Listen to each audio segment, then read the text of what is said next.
ಎಲ್ಲರಿಗೂ ನಮಸ್ಕಾರ.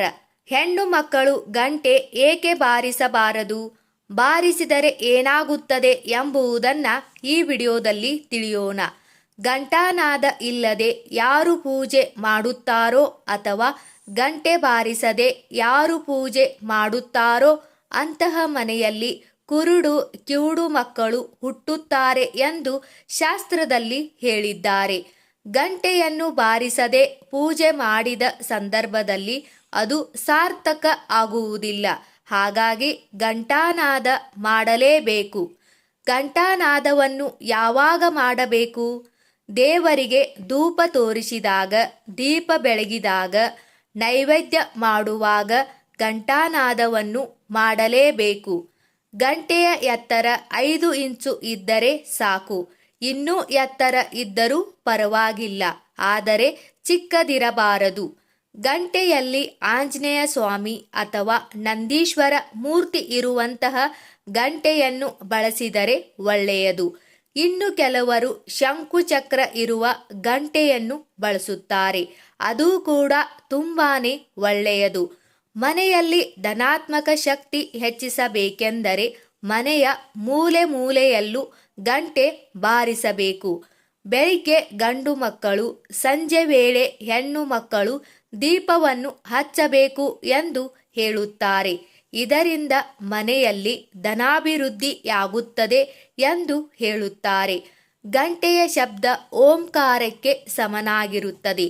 ಆದ್ದರಿಂದ ನೀವು ಓಂಕಾರ ಜಪಿಸಿದಷ್ಟೇ ಫಲ ಸಿಗುತ್ತದೆ ಎನ್ನುತ್ತಾರೆ.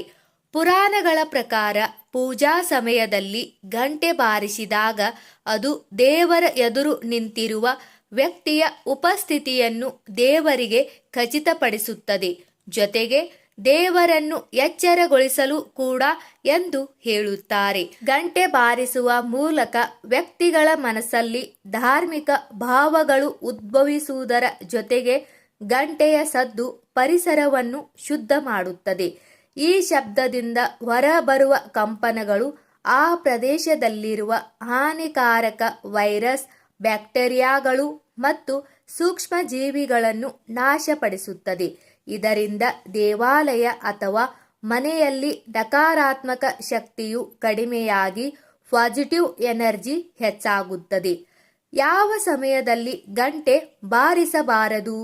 ಮೊದಲನೇದು, ದೇವರಿಗೆ ಅಲಂಕಾರ ಮಾಡುವಾಗ ಘಂಟಾನಾದ ಮಾಡಬಾರದು. ರಾತ್ರಿ ಸಮಯದಲ್ಲಿ ಗಂಟೆ ಬಾರಿಸಬಾರದು.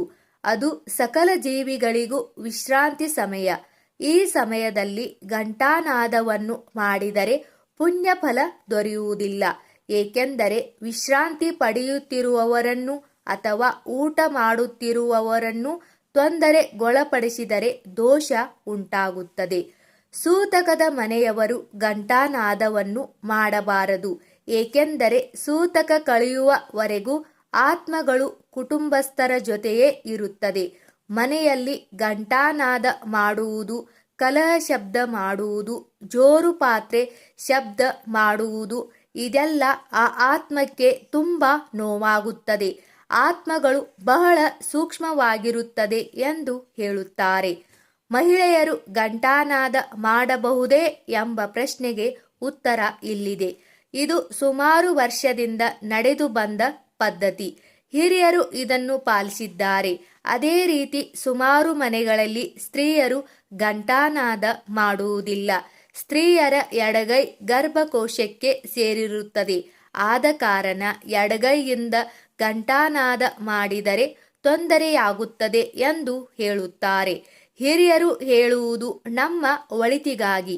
ಅದನ್ನು ನಾವು ಮರೆಯಬಾರದು. ಸ್ನೇಹಿತರೆ, ಈ ಮಾಹಿತಿ ನಿಮಗೆ ಇಷ್ಟವಾದಲ್ಲಿ ದಯವಿಟ್ಟು ನಮ್ಮ ಚಾನೆಲ್ ಸಬ್ಸ್ಕ್ರೈಬ್ ಮಾಡಿ, ವಿಡಿಯೋಗೆ ಲೈಕ್ ಮಾಡಿ, ವಿಡಿಯೋನ ಶೇರ್ ಮಾಡಿ.